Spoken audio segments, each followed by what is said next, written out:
And these guys, we gave them the money, right, when they needed the money, right? Now they're paying us back the money, right? So why aren't we seeing a dime of that money? And I'm talking a lot of money here, folks. 45 billion SPACers in combined loans to Goldman Sachs, Morgan Stanley, JP Morgan.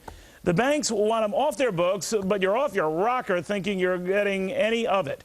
Texas Republican Congressman Louie Gohmert says he's had enough of it. Congressman, bottom line is they're paying this money back, but it ain't going to the folks who lent it out, us. What's going on?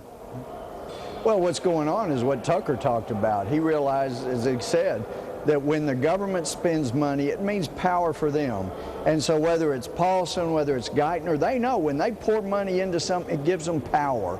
And so it's one of the things that I was concerned about with this bailout bill back in September. There is no limit. They can treat it like their own piggy bank.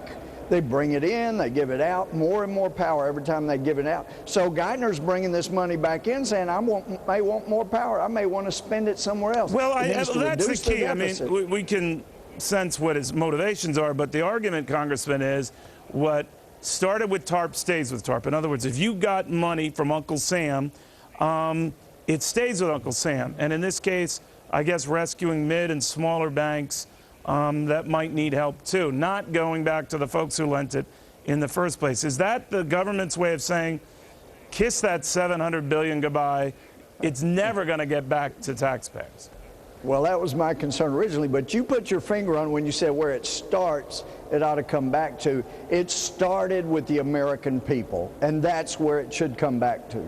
If he wants to do something to finally get the economy going, then go back to my tax holiday idea. Let the people that are earning this money get a tax holiday, not the guys that ran their banks in the ground.